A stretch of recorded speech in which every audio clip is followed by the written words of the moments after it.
Hey everyone, welcome back to Love and Golf, a podcast about our romantic, passionate, and sometimes twisted love affair with the game and the valuable lessons it's given us and what we give back to it. Now, my guest, Robert Brunner, aka Bert, is the co-founder of Devereux, a premier lifestyle apparel brand for golfers and non-golfers. Devereux first launched in 2013 to bring a fresh new take on what was a stale golf world and its fashion. And over the years, it's evolved significantly. I remember first encountering Bert's creations at the 2017 PGA Show when I noticed a hat that read G asterisk LF. And I was just like, what is this? And then another famous quote printed on the back of a lot of their shirts you may have seen, play more, complain less. From Devereux's iconic fun characters to their brand collaborations with international names like Michelob Ultra, it's hard not to see Robert's influence on the game of golf. Now, in this episode, I'm really excited to dive into his story, what it was like to start Devereux, how it started, where they're going, and really some advice he has for other entrepreneurs in this golf space. So without further ado, Bert, welcome to Love and Golf. Thank you. There's a lot of places we can start, man. I think what you and your co-founder brother, Will, have done in golf and the brand you created, it's pretty amazing. I mean, I think as any entrepreneur knows, it's starting is probably half the battle, and then iterating and then becoming profitable. And you guys have done all that. So I'm excited to get to the end and where you guys are going from here on out. But I think to get there and understand your magic, what you've done, I'd like to start at the beginning, bro. Like you're a normal guy like us, like from Texas, did you play golf growing up? So take us through, like, how did you first find golf? When was that infection point for you? And like, when did you fall in love with the sport? Yeah, man. Definitely a normal guy like you from Texas. I grew up, my dad got me introduced to the game. It was something that he's always played growing up, something that he's really good at.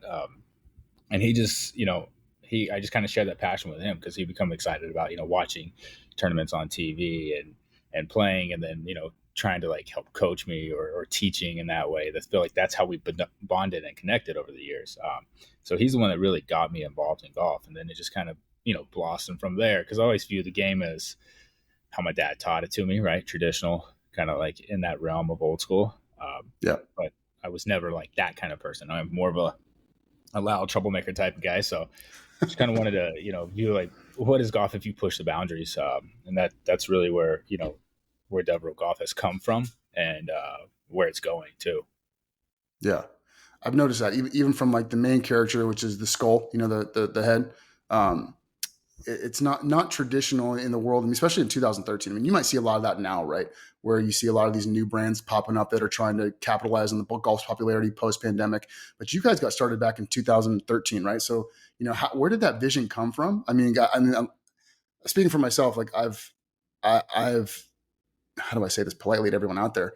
I've always loved golf so much where I always knew there was a part of me that wanted to be in this industry from jump. I played golf in high school when it wasn't cool. I loved the sport when it wasn't fun, or like no one of pop culture influence did it. Right. So right. 2013, that wasn't still cool yet. So where did the inspiration come from? Was it avoiding the market, avoiding the industry? Like what happened? Like where the true inspiration came from was, I think, watching brands like Mathew come up and what they were doing at the time, because they were the ones that kind of, I feel like, really opened the door to like showing that golf can be more community driven, that it can be more fun, and it can kind of showcase and appeal to younger demographics to dress like that or have that lifestyle aspect. So, that, I think that's what first like kind of opened my eyes to like the opportunity of what golf has in it.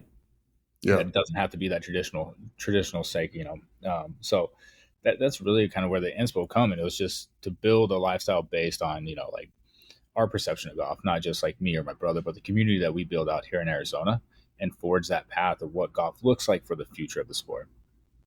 So you're in 2013. How did you see golf then? And where did you see Ben? Like that's 10 years ago, bro. So like, where did you like that? Did you have a 10-year forecast, and did you see what you see now? Are you living in the forecast you saw back then? No, not at all. Man, it has changed a lot, huh? Everyone's like super opportunistic about getting involved in golf, do anything. But, we've been in it for a decade. My brother and I, we didn't know a soul when we got into the sport. When we got into business, we never really had a leg up. It was just kind of grinding on a passion that we had. And sticking to that, right? Being persistent with what we're doing, being patient and all that.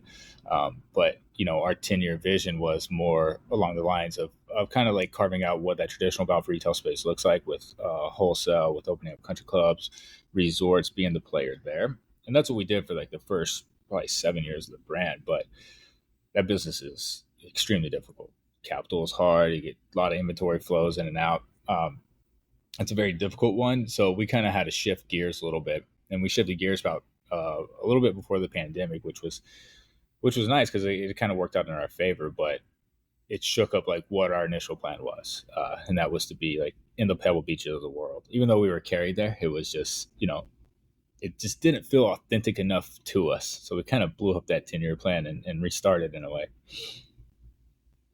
Talk about a 180, right? I mean, you're wanting to not disrupt, I don't know if that's the right word. You're wanting to have a new, fresh take on a stale industry, right? With like, which typically like khakis, polos, horizontal stripes, you see that everywhere, and that really is like the Pebble Beach consumer, I guess, and then you had this fresh take on it. If there was like a few golf accounts, I would say that are not suited for Devereux, would probably be like Pebble Beach and those like hoity-toity ones, so it's interesting you guys went there.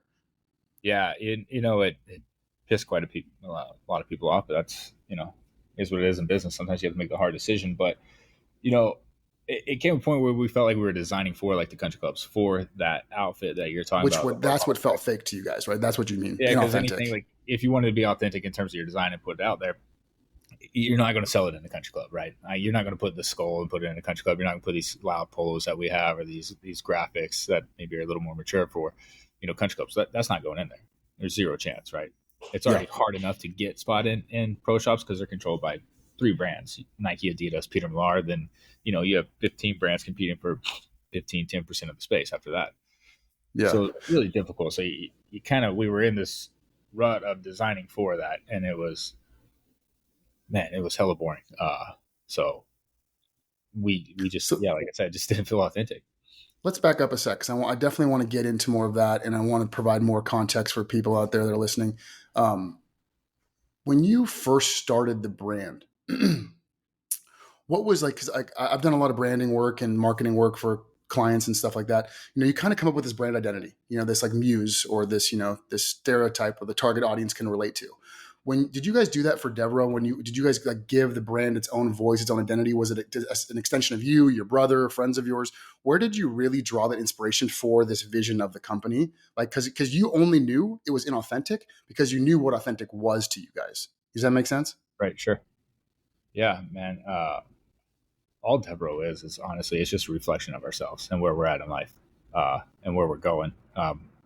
You and your brother primarily. Yeah. I mean, that's like the truth of it. So, that's where you see it kind of mold over the years as people change, so did the brand, because the brand was never like concrete. It was never something that we purchased, already had this identity. It was, it could kind of be anything. And I know that kind of goes against the world of marketing when you're trying to like hone in on a message and vision, but, we've kind of grown so much since the start of our business into where we are now that finally we have found like where that true identity and that authenticity lives.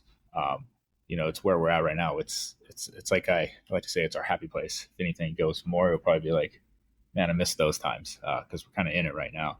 But yeah, it's just a reflection of who we are, who we want to be, and what the game means to us. I think is most important. I want to stay here because I think this is a really valuable point for anyone out there that's wanting to start a brand or in any capacity, in any industry.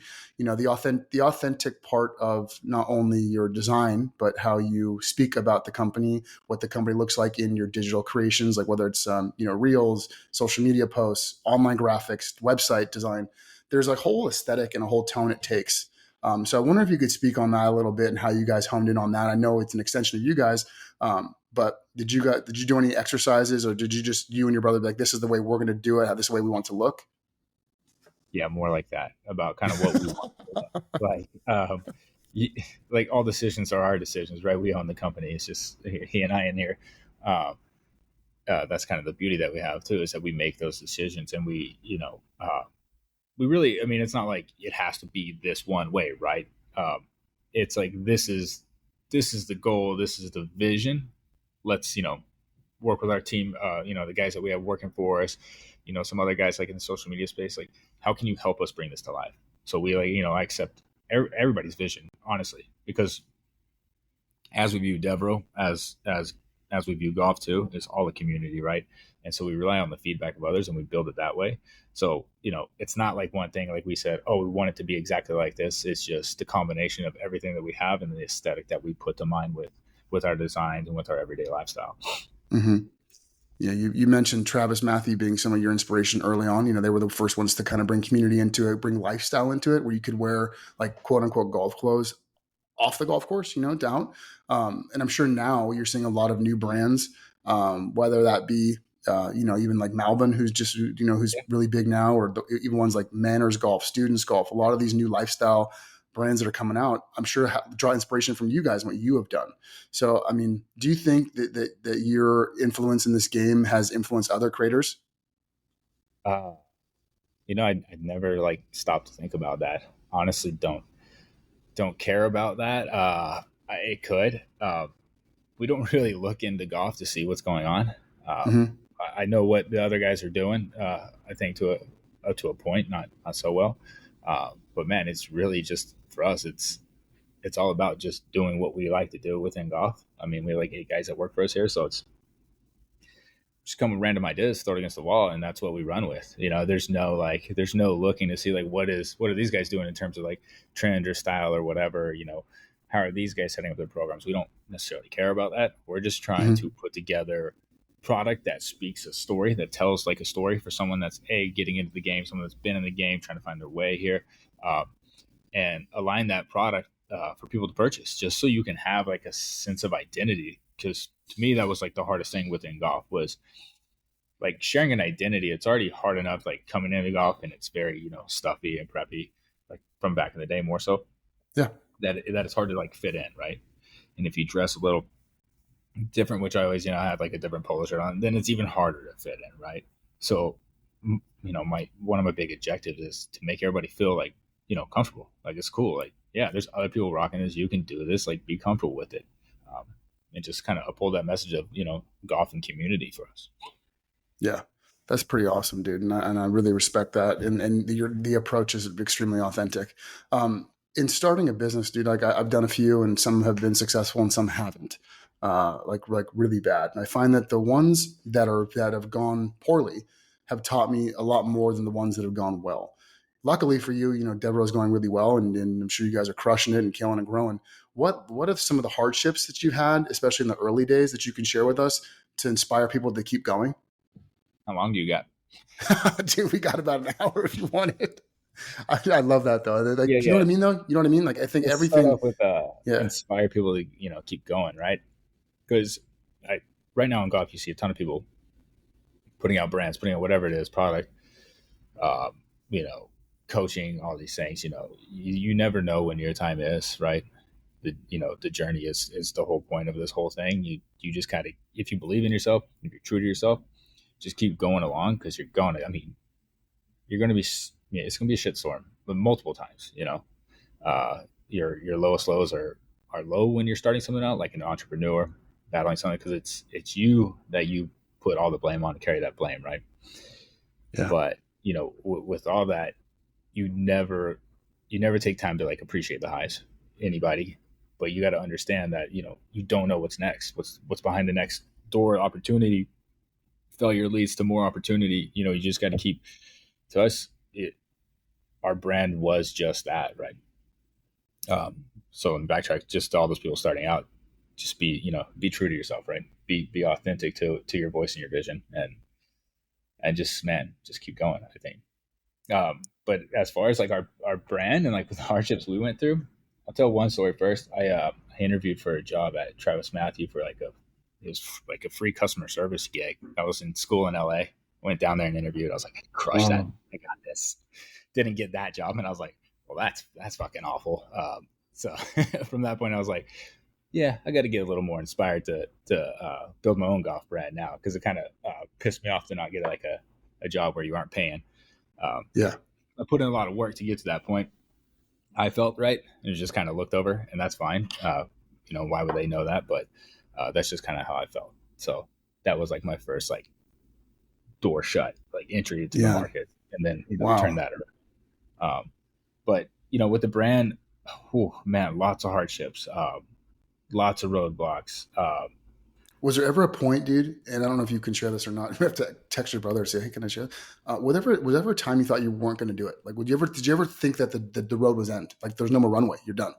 Yeah, yeah, For like real. every other month starting out. I feel like anytime something went south, that was always kind of the feeling like, oh man, how are we going to do this? Or yeah, I feel like it's just so difficult to build something. You don't when you're building something that isn't like visible, right? Like you can build a house or a skyscraper, and you can The actually see the progress. Yeah. progress, Yeah. right? Yeah. When you're doing something like we're doing in the entrepreneur space and trying to create a clothing brand, you don't get to see that kind of progress. Even though you're making progress, you can't like visibly just see that, oh, I've gotten this high over this time. That's not what you see. So you're always doubting yourself, and you're always wondering, does anybody see us? Does anybody Right. hear about us, know Yeah. of us? Oh Yeah.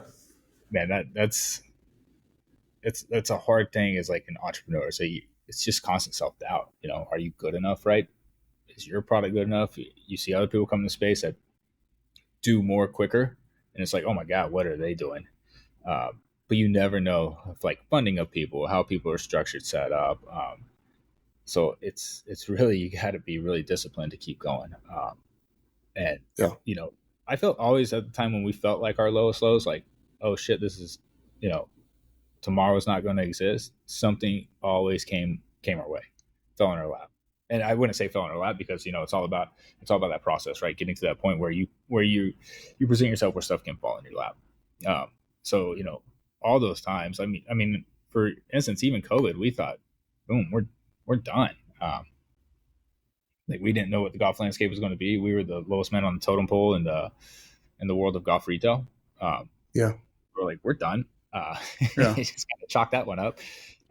But it was about pivoting, about actually being entrepreneurs and being advantageous of going after something else, and repositioning our business, and making it more efficient, making it more dynamic. And that was something that was so hard on people, kind of became an opportunity for us to like kind of find ourselves again and rebuild. you know so with that, man, you're always doubting yourself. It's always something, right? Yeah.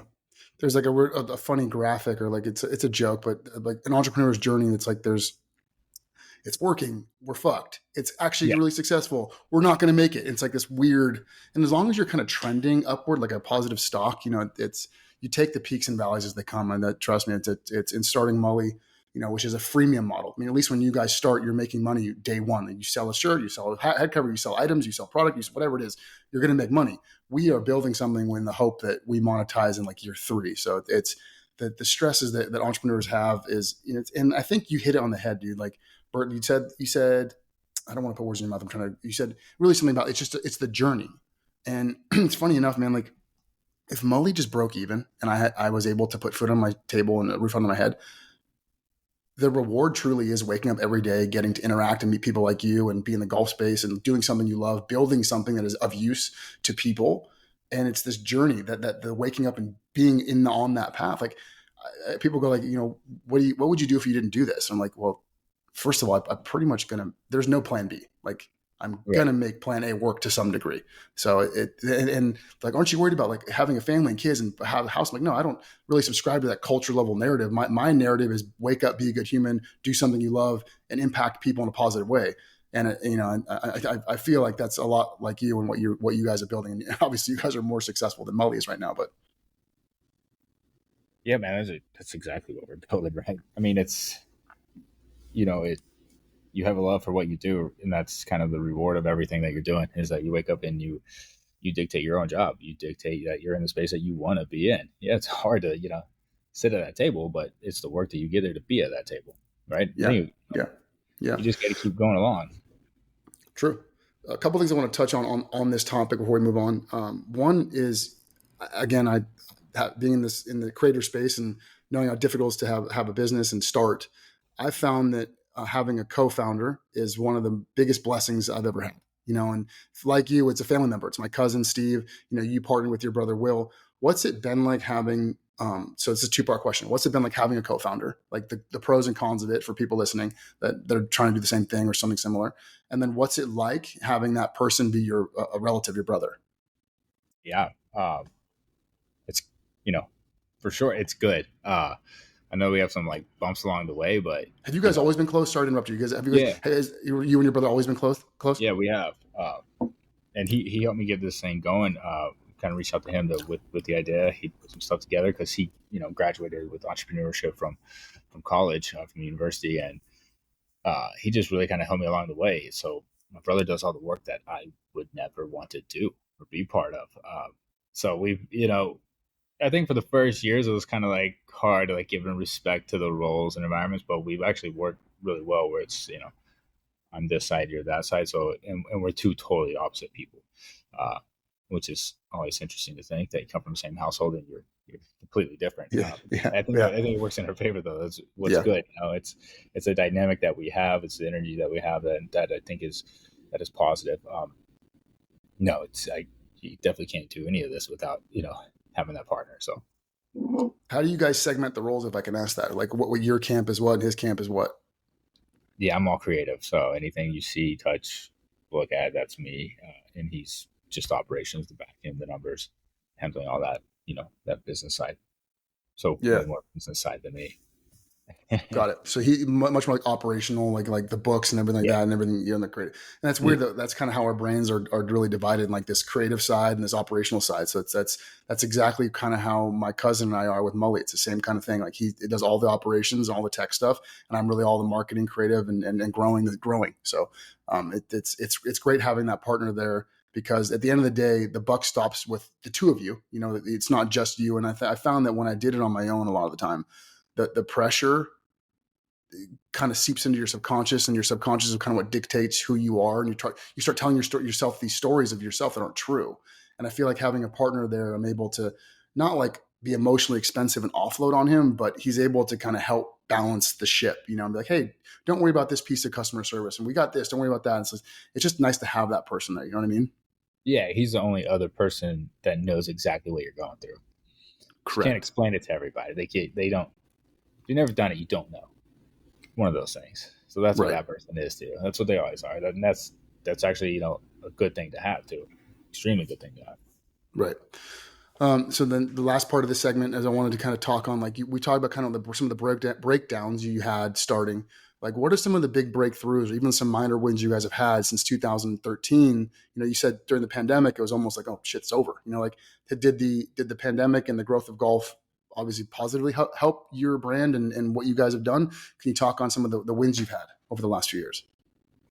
Yeah, man, I think we've had a lot of wins. When I look back and like reflect on it, because I mean, when you start from nothing and have nothing, everything is kind of a win. But we've had peaks, like for us, like starting out, getting into places like Pebble Beach and having your product in those stores and seeing that, and like man, that's a really cool moment, pretty surreal. Those kind of trophies that we have in a way, because that's kind of what we started dreaming about when we first started, were those things. So that's awesome to have. And then I think all the successes kind of starting out, they all went into like what business achievements we got, what places our apparel sold in, and up until now it's about who we're working with to help kind of build this game of golf and everything. So like the Michelob Ultra, we worked on the Super Bowl deal with them, right? To make the product that they could sell on the commercial. You could see it, you could buy it. That to me is kind of like a mountaintop. You're working with an extremely huge company for a Super Bowl commercial, because you're the guys that have this component of lifestyle, that you have this component of your authentic self and your being and what we're putting out. And that's how you get recognized and noticed. So for us, I mean, those are the things that are happening now. And so that is like the new accolade for us. It's not about where we're being sold, because we don't sell it to anybody. We only sell it online ourselves. Weird business model, but that's just how we roll with that. But that's kind of the new accolade. It's who we're working with to help tell our story and our vision. Yeah. Earlier you said in like just the trials and tribulations, you never know what your time is. You never know like when your time is. And I think that's a really, really accurate statement, because there's some element of fate where you just keep showing up, in the universe, whatever you want to call it, kind of just almost tests your grit, tests like, okay, how committed are you to your brand? How committed are you to the process? How committed are you in general? And it sounds like, in just staying committed to the authenticity, staying committed to, and finding what works for you guys, that path, that Super Bowl and Michelob Ultra, that's a very big win that validates what you've done and the brand you've built. Yeah, man, it definitely does. It helps, right? It helps always just to have someone else or somebody just to recognize you and the effort that you've put in over the years. I mean, that's in weird ways, that's what's kind of more valuable than the money aspect, just because it's like, oh, someone's finally seeing you, seeing your brand, seeing what you're doing. Yeah. Yeah. Yeah, it's just to keep going from that point, man. I want to kind of pivot just for a moment here and talk like just about the sport golf, as an entrepreneur, to kind of frame this for you, to the amount of stress, the amount of struggle, the amount of nights where I've just been like, fuck this, I don't want to do this anymore, have been actually outweigh the nights where I'm probably sleeping well. So I've looked at golf and looked at the community as a sense of just relief, getting out on the golf course. And I'll just go out by myself, dude, just solo, just Twilight 9 and just get some clarity, some mental spaces, like my therapy. Has golf been that for you at all? And like, what does the game mean to you? What does the community mean to you outside of just Devereux? Obviously that's your creation, that's your baby, and that's, your business.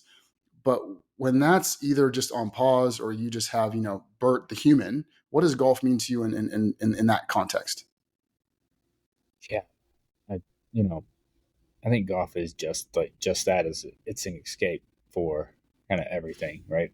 I think that's how I treat it, because when I play, like, I don't ever do anything like work wise with it, unless I'm playing with like a client or something. But generally, like when we're playing with the guys, it's like phones down, just play, just have a good time, have that moment of clarity.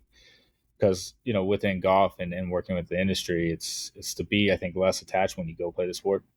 That way, you can kind of uh, open up and view it from a different standpoint when you do play it. Mm-hmm. Again, keep going out and playing it, and you always kind of think about different things.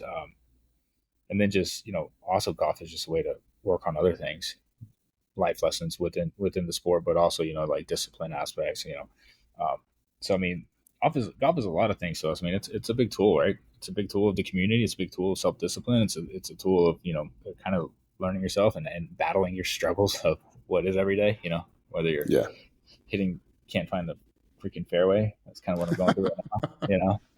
So it all relates to other things too. So it's just a constant battle. But no, for me, it's an escape when I do play. I try to. Now that I'm getting older, it's like I try to enjoy every minute of it more so than I used to. I used to take it more for granted, just drinking, music on the course, having that kind of fun. Now I kind of like to slow down a little bit and just take it all in.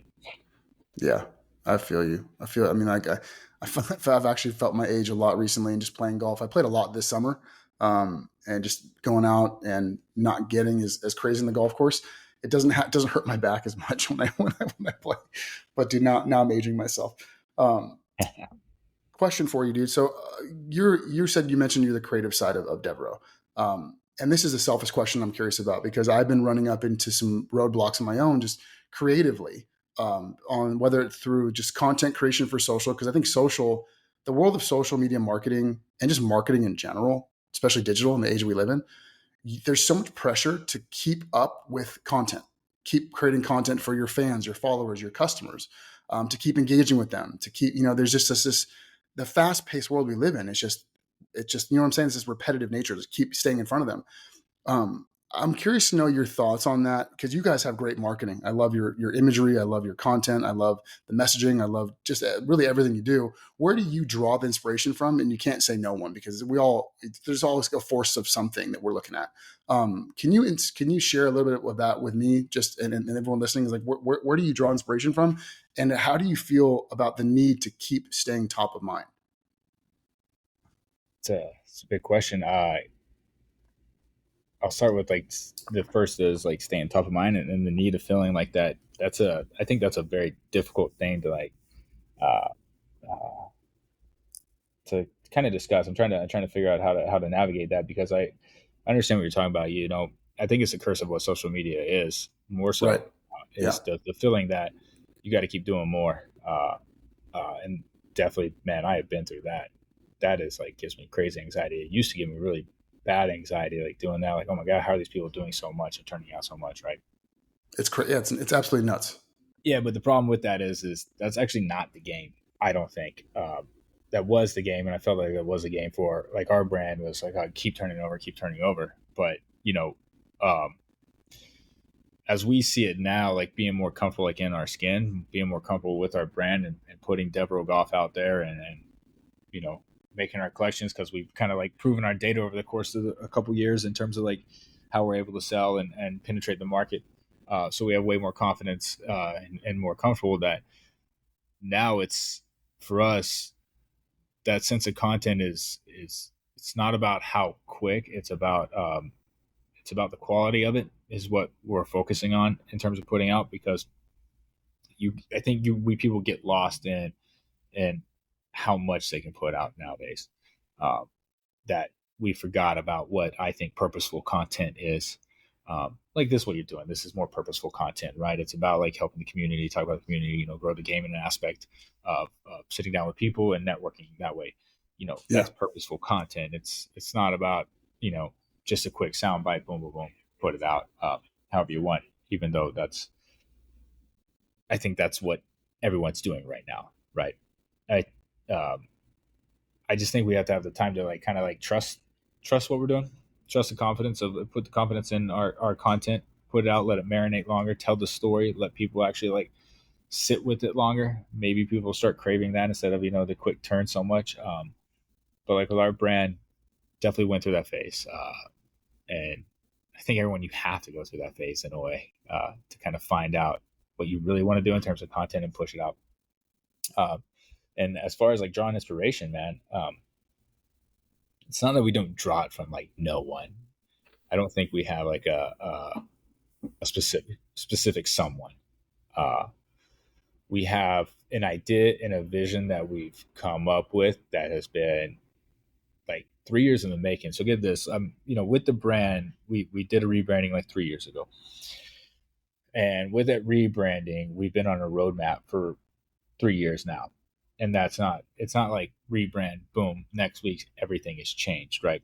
We've done it in a very slow, thoughtful process of not trying to alienate customers along as we go by, let them get used to our product, because we know what we're selling back in the past was still, you know, uh, pretty successful. So we're blending the world and gradually growing with kind of our rebranding, right? So we've been on this huge rebranding mission, and you know, it's kind of like what we looked up to for the last few years. Like it's the aesthetic driven more so. It's about like, you know, what we're trying to achieve and the look that we're trying to achieve and the space that we're trying to fill within the golf world. Those are the things that we're kind of looking for. And you know, that's where it's just constantly being immersed in that world for us. And Are that's, you you know, familiar with Simon Sinek? He was like no, I'm not. start with why. Just an incredible marketer, human, and he has this TED talk that's like wildly famous, where he talks and there's like these circles. I forget what he calls them, but because it's been a few years since I've seen it. But there's he goes, you start with why, like or like you know, people buy why you do something, not what you do or even how you do it. So it's like I really sense from Devereux, even just listening to you, it's just your why, and you can tell me to fuck off and I'm wrong, but it's like your why is creating an acceptance for people who don't want to conform to what was. It's like that's Yeah. like that's why you exist, and your how is the styles, you know, in the creativity and in the uniqueness of them, and what is the actual product, whether it's a shirt, head cover, hat, and that's kind of how he does it. And you definitely sense, bro, like the success that at least I see from the outside looking in. I'm sure internally there's, you know, numbers and overhead, and you're like, fuck, what's going on? But you know, from the outside looking in, bro, like you could see the even from the Super Bowl ad to your social to the website to even the emails I get, it's like there's a cadence and there's an aesthetic that's like you're good here, like you're accepted here. You can go out and play, and there's no stigma for you. Yeah. I think, I mean, like the way you phrase that first part of it. I agree with that. You know, for us, I mean, I think that's what it's about. What you first said is, giving people something else to feel comfortable with. Yeah, that's what we do. I mean, it's more about that, just that brand ultimately, and that's what we've been creating for 3 years. It's been a decade, but the last 3 years have been like hyperspeed and really focused. Can you take us through just that, like, because you said you did a little bit of a rebrand from what to what? From wholesale, so from the golf wholesale world, um, every collection was designed to be like we did like a spring 1 and 2 collection, a fall 1 and 2 collection, right? Design that, go to the PGA merch shows. There's the big one, and there's all the local shows. So we did that for years. All the while, we had like a very very small digital presence. I think we were probably like 90% retail or 85% retail, 50% online. Mm-hmm. So we built that vast majority of the wholesale. I mean, we were in, like I said, Pebble Beach, Nordstrom's. Uh, had some success there, and really we're still kind of learning that ball game. But when the pandemic happened, we kind of were like, we didn't like what we were doing, to be honest. Yeah. When we were selling our shirts, this is kind of the big important story. We were selling our shirts in Pebble Beach, and it was kind of what woke us up. It was like $118 for a polo shirt. I was like, bro, like, I know how much we make that for. I know that shirt is not worth $118. Like, that's just ripping somebody off. And for me, like, I did not like that. So our main objectives now is to give well priced product. We keep our polo shirts now $68. You're not gonna find that at a pro shop, any clubhouse, and that's for like premier quality, in which they were selling for $120 at Pebble Beach. So that's it's been a big driver of our mission, because like I always tell people, like, dude, golf is expensive, right? All the gear, you buy clubs, you got balls, all the stuff you buy, the range finder, the bag, then you buy clothes, and the clothes are 120 for a polo. It's like, come on, man. We know that they cost, way less to produce. And that's one of our biggest things out there is to really be a price conscious brand. I think we make dope shit for that price point. Mm-hmm. And it's really difficult to be price conscious, but that's why we only sell online, is because, I mean, we're really authentic to that messaging. Yeah. Yeah. I completely see that. And I think you made the right move, and humbly, I think that's just smart, 2020 hindsight for me, and I have no stake in the game, but you see a lot of and I believe, by the way, abundance is abundant. I believe, you can win, I can win, everyone can win. Especially with the rate that golf is growing. I'm curious to get your take on that growth of golf, not just from a lifestyle apparel, company, but like just how you see the game, because you've been in it for a decade, right? What are your thoughts on that, and what do you think? I've actually thought about that quite a bit, because it's like I watch golf and see like what's happening within it, and I feel like I'm becoming that old person. It's like, right, don't mess up the game, but it's kind of hard to sometimes watch what's going on. But I think golf will be fine, because I think the more, it had it had a lot of newcomers to the game, and it takes a while to learn golf and to learn the way of golf and all that. So I think it's going to be fine. Like, COVID had that big spike, I have a ton of new friends that picked up clubs that never played in high school. Like, we played in high school, got made fun of. Now they're playing. That's cool. But the future of it, I think the future of it's good, because, like I told people, like, the hardest thing is to get people into the sport, right? To make them feel comfortable where they want to play golf. That's the hardest thing. Once you're into the sport, you're screwed. Like, you should not have gotten in, because you're going to get addicted to it. It's always going to be something that you can do. You can get outside, you get 4 hours away from the wife, family, whatever you want, work on something. So it's the game's there to stay. The people, unfortunately, they'll be there to stay too, and you'll just keep picking up more people, because you couldn't imagine like going and not playing golf, right? No, yeah, like, you don't quit golf. Like, what was funny? The what really got me hooked to this was just that range time with my dad. Going to the range and hitting those first few good golf balls. You're like, oh man, there's something really like just there's a what's the word? It's like you get possessed a little bit. And I feel like, and this is my take on it, Top Golf, because they're getting people to the range, they're getting people just to hit a ball. right?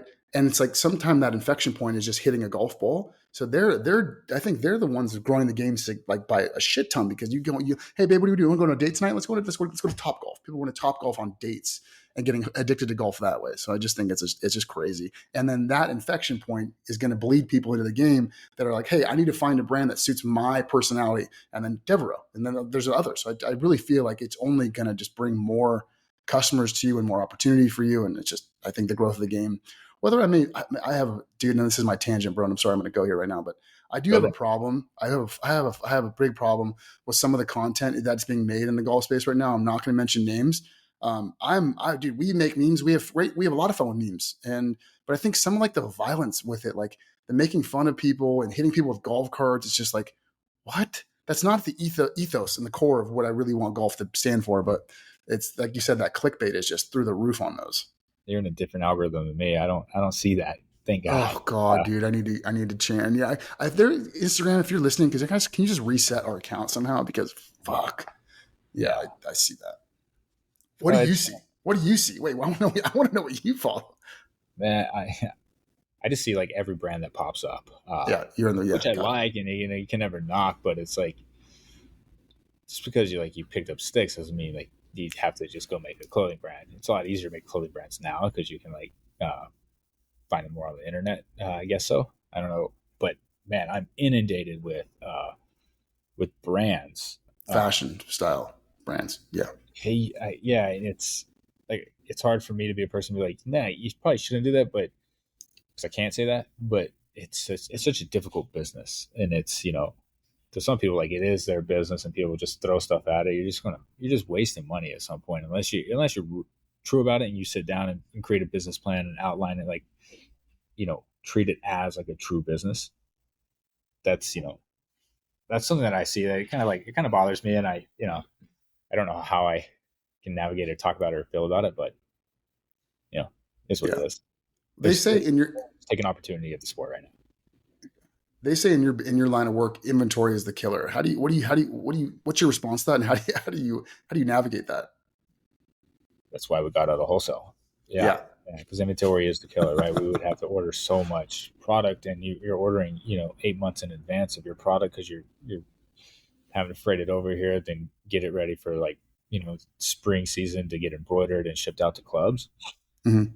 All right, when that product doesn't sell, that product stacks. You have to off price it, whatever. You can liquidate, do those things, but it's really a game of managing those numbers. Now, the direct to consumer position, we don't have to order for like the hopes of the wholesale, right? Because our margin is a lot higher, so we have to order less product, and that's better for us. So we play a game where some stuff is like limited runs, sell out of it, and that's it. Like that piece is done. So sometimes we run like smaller quantities and we run higher quantities based on what we know is going to sell in the data there. So we have way more control over our numbers of inventory.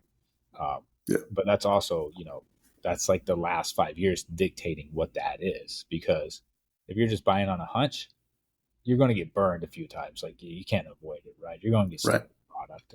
You got to learn how to move that product, and then you got to learn how to design and set up for that product and mitigate the risk within what you're purchasing or designing. You don't want bad product. I've had a lot of bad product. I do a podcast on like having inventory. I think we should do that one at some point, because I'm sure that would be really beneficial, because I think a lot of people want to start brands right now. I have a couple more questions, and I promise to let you go here. But my mind just reset, so I wanted to ask you. Oh, so you've been in it for a decade, right? Let's take a pause right here. The next decade, bro, like you and Will have come a long way. The brand's come a long way. I know your company's growing. What if you had a crystal ball and you could stand 10 years from now? What have you guys done? What are the big successes? Maybe what are some of the hurdles you've faced? But where is Devereux in 2000? What year? 34, 33. Okay. I'm definitely not thinking 10 years in advance. Terrifying.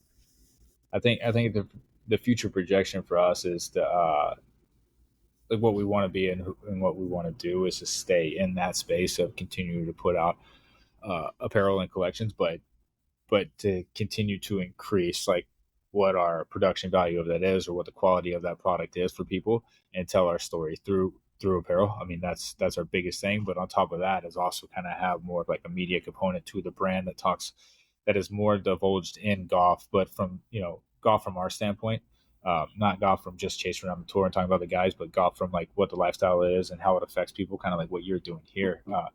Those things we're doing like I'm doing a series at my brand right now. It's called We Are Golf, and we're launching it soon. But we're going around and videotaping these guys, and they're telling their stories about how they relate to golf, whether in the industry or how it's like helped them out in these clips. So it's like continuing like what you're doing, and I think what people that I are love passionate that. about the sport Yeah. are doing is what I see with people when you can see them being like real about the game is that they put the game first, right? It's not about what you're doing. It's about how you're doing it for the game. I think is a big thing to like understand. And that's the thing we always remind ourselves of is how are we putting golf first in anything that we're doing, because there's always room to grow the game. There's always room to improve the game. There's always ways to get more kids involved in the game, more people involved in the game.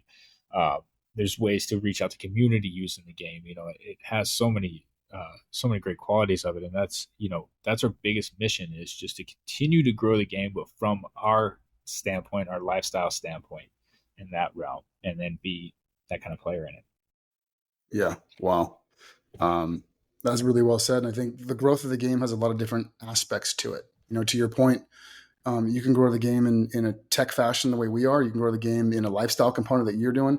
You can grow the game in an evening festivity date night type of way, like Top Golf goes. There's just so many. I think golf, the coolest thing I've seen in golf is that when I grew up playing, so probably similar to you, there was just like, you thought of golf in a very like vertical way. Yeah, Like absolutely. you just learn, get better, golf, driving range, course. Now golf is like, it really is becoming a lifestyle. Like, like it's a lot like what skateboarding did and what pop culture did, back in the early 90s. Like golf is becoming this like, it's okay. It's cool to be a golfer. And I think that ethos and that vibration is starting to take over, which I think is cool. So here's a couple last questions for you. So if Will was here right now, being in the operational side of things, what would he say that your biggest, like the biggest asset to Bert is what? And I wish Bert would do this better. What would he say? Be ahead of schedule. I'm like I like a love for like the arts more so than like the business side. It's like, Yeah. if it doesn't happen, it's like people can wait, but that's not like how things really should go when you're having to deal with cash flow and, paying people and everything. So, Yeah.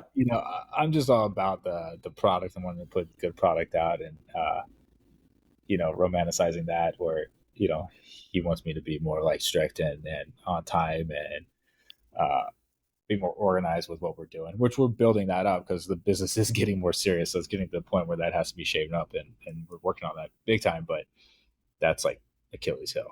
That's gotta be hard for you, man. Like as an artist, creative, like you're probably already in like 2025 thinking. You're looking at 2024 development. You're looking at like what you want to do. Like, and I even know sometimes as a more creative mind myself, it's sometimes like it's hard to push the green button like go. Because I constantly want to refine things, like our app design, for example. Like Mully's design, I feel like is already in like archaic. Like I want to update it so bad, and just everyone's like, it looks great. I'm like, it doesn't look great to me, and I'm already on like I think version's like 1.5 out right now. And I'm on version like 3.7.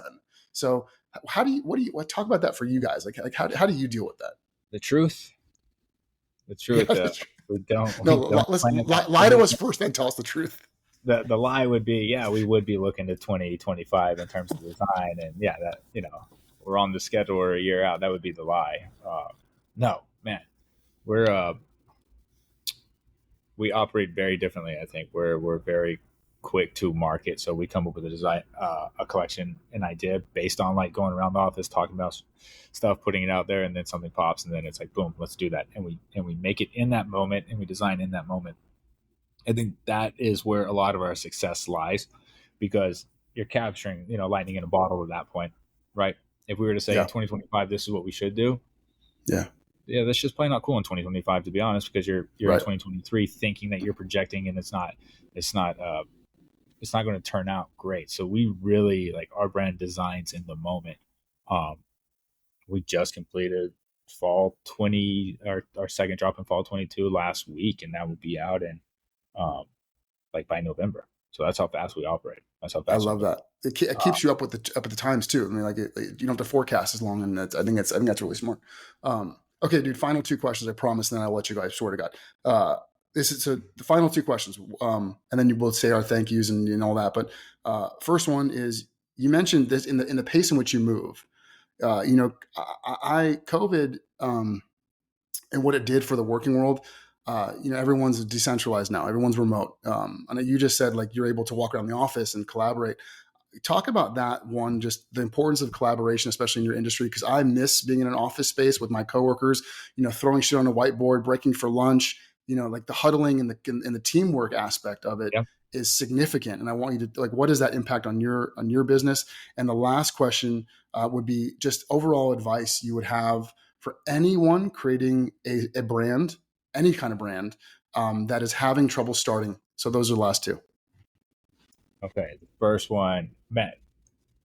We have an office here. It's like an open office. There's 9 of us here, and it's a very open, creative space. So there's only one door on the office. That's my brother's office, so he can tune us out when he gets annoyed with everybody. But I think COVID gave us the chance to hire people that we probably couldn't, because other companies letting people go, whatnot. And then just building a roster over time in that space. We have a great community here. Employees, guys that work for us, that we're always at the round table shooting the shit. Everyone's between 26 and 40 years old, so it's a fun atmosphere. Yeah. And a lot gets accomplished, man. Just a lot back and forth, because we all play. We're all players, so we go out and play every now and then, get together, but just sitting in the office, just going back and forth about sports, other shit, and then just tuning each other and building from there. Love that. It's awesome. And then starting out in the space, starting any brand. I don't care if you're in volleyball, golf, fucking any brand, because I'm sure that this could be applicable to anyone.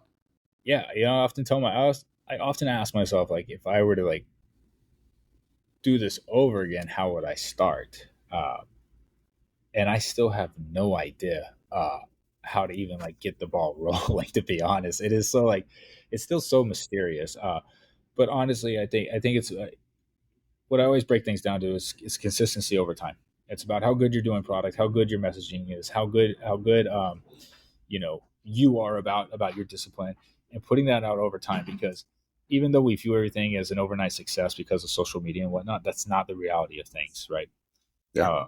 I've been working in this for a decade, and I'm still not even maybe scratched the surface. So it's not like boom, all glory. You're a celebrity, you have all the success, whatever. It's just continuing to maintain, just gradually increasing what you're doing in your business.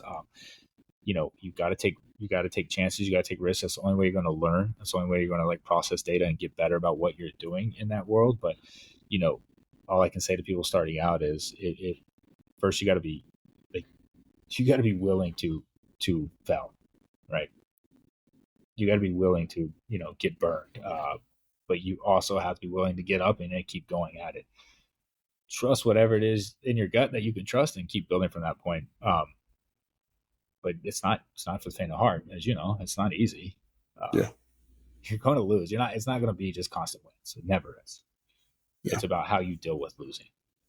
That's really well said, bro. I think that is, I couldn't have said it better myself. And the losses are only a loss if you quit and stop. I think if you can learn from the temporary failure, apply the learning lesson in the growth phase, because that's just, we're all growing. I'm sure you guys have losses, and you learn from them, and you adapt, you iterate, you continue to get better. And I think that's what growing pains are. So really well said, Bert. And then, yeah, totally. Final thanks. And because dude, you where you're at, man, I love watching you guys. I love watching you grow. I love running into you for every year and seeing the creations you have come out. It's obviously a team effort. So take a sec, man. Final words, like who do you want to thank? Who's out there that may be listening that deserves a special shout?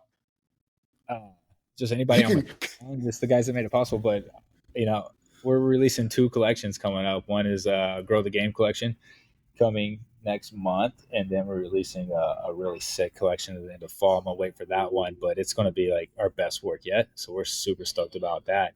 Uh, Man, I really appreciate you too. I really appreciate what you're doing in this space, and Thanks, you're man. really a pleasure to talk to. And to you and to myself, just let's keep golf at the forefront and keep pushing this game for people for the better, right? Yeah. Just keep growing the game, man. If there's any way to do a mully, a reversion, we can even do like, we'll do like 10 pieces. I don't care what the minimums are, bro. Like, I just want to do something with Devereux at some capacity. That would make my dreams come true Right with that on. little bulldog. Yeah, I can do things a little quicker now. I've gotten better there. Well, bro, Man. I'll hit you up offline about that. Bert, thanks, bro, for your time, man. Congrats on everything, and I can't wait to talk again soon. All right, thank you, man. Have a good one. Thanks, buddy. You too.